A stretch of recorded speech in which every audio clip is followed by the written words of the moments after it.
অসম পূজাজবংশী সন্মিলনীয়ে জনজাতিকৰণৰ বিষয়টো লৈ চৰকাৰৰ লগত ইতিমধ্যে যেনেধৰণে আগবঢ়াই নিয়াৰ ক্ষেত্ৰত চৰকাৰে ব্যৱস্থা ল'ব লাগিছিল এই ব্যৱস্থা নোলোৱাৰ বাবে ধাৰাবাহিকভাৱে নৱেম্বৰ মাহত আন্দোলনৰ কাৰ্যসূচী হাতত লোৱা হৈছে। এই আন্দোলনৰ কাৰ্যসূচী আজি ৰূপায়ণ কৰিবৰ বাবে এক সাংগঠনিক সভা গোসাইগাঁও জিলাত আয়োজন কৰা হৈছিল আৰু গোসাইগাঁও জিলাৰ সাংগঠনিক সভাত সদৌ অসম পূজাজবংশী সন্মিলনীৰ ৰাজ্যিক সমিতিৰ লগতে গোসাইগাঁও জিলা সমিতি, ধুবুৰী জিলা সমিতি আৰু কোকৰাঝাৰ জিলা সমিতিৰ এক যৌথ এক সাংগঠনিক সভা অনুষ্ঠিত কৰা হয়। এই সাংগঠনিক সভাত সিদ্ধান্ত গ্ৰহণ কৰা হয় যে অহা নৱেম্বৰ মাহৰ 6 তাৰিখে শ্ৰীৰামপুৰৰ ৰেল অৱৰোধৰ কাৰ্যসূচী আমি হাতত লৈছোঁ।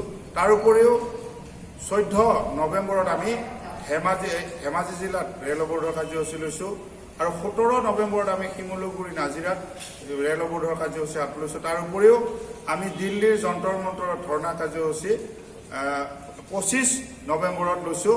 গতিকে এই 4টা কাৰ্যসূচী আমি নৱেম্বৰ মাহত ধাৰাবাহিকভাৱে ৰূপায়ণ কৰিম। তাৰ পৰৱৰ্তী সময়ত দ্বিতীয় পৰ্যায় হিচাপে আমি ডিচেম্বৰ আৰু জানুৱাৰী মাহত আমি ধাৰাবাহিক জংগী আন্দোলন গঢ়ি তুলিম আৰু গণতান্ত্ৰিকভাৱে যদি আমাৰ আন্দোলনৰ ভাষা বুজি নাপায় চৰকাৰে অনাগত দিনত আমি আৰু জংগীভাৱে আন্দোলন গঢ়ি তুলিম। এইখিনিতে আপোনালোকক এটা কথা কওঁ যে চৰকাৰৰ এয়া যিটো ৰাজনৈতিক সদিচ্ছা আমাৰ লগত যিহেতু এই জনজাতিকৰণৰ বিষয়টো সমাধান কৰাৰ ক্ষেত্ৰত অনীহা প্ৰকাশ কৰিছে, বাৰে বাৰে আমাক ৰাজনৈতিক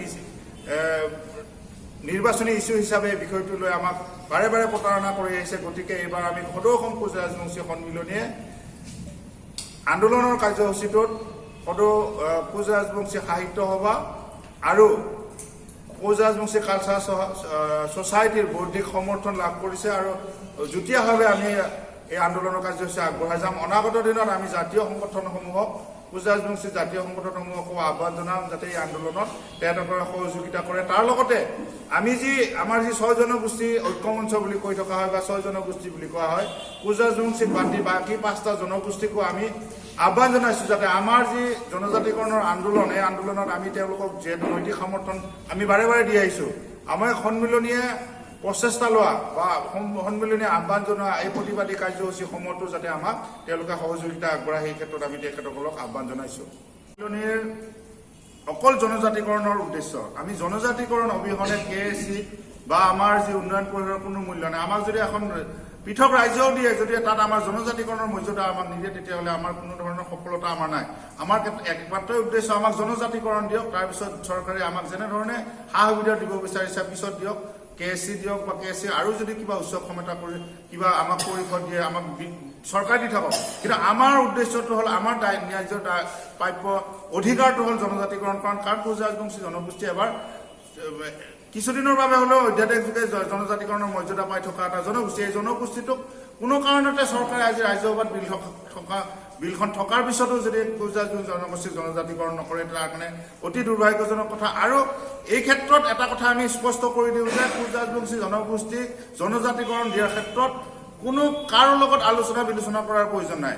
আন্দোলনৰ সময়ত কেবখন যেতিয়া আনিছিল সমান্তৰালভাৱে আমাৰ জনজাতিকৰণৰ বিলখনো ৰাজ্যসভাত আনিছিল, সেই সময়ত কাক সুধি পিনে আনিছিল? কাকতো সুধি চৰকাৰে অনা নাই, চৰকাৰৰ প্ৰয়োজন আছিল নিজাববীয়াকৈ আনিছিল।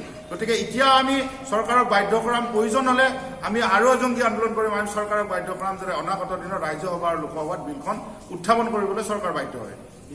পূজাজবংশী উন্নয়ন পৰিষদৰ পৰা ৰিজাইন দিয়া নাই, কিন্তু এটা কথা ঠিক যে মই পূজাজবংশী জনগোষ্ঠীৰ উন্নয়নৰ যিটো আমাৰ পৰিষদ সেই পৰিষদত আছোঁ। পূজাজবংশী জনগোষ্ঠীৰ এইটো অধিকাৰ বা পূজাজবংশী জনগোষ্ঠীৰ উন্নয়নৰ বাবে গঠন কৰা জনগোষ্ঠীৰ অনুষ্ঠানত চৰকাৰৰ অনুষ্ঠানত আছোঁ। তাৰ মানে এইটো নহয় যে মই পূজাজবংশী জনগোষ্ঠীৰ যিখিনি আমাৰ মৌলিক অধিকাৰ আমাৰ যি ন্যায্য প্ৰাপ্যৰ বাবে আমি ন্যায্যৰ বাবে মাত মাতি যাম, ইয়াৰ ক্ষেত্ৰত আমি অপোজ নকৰোঁ।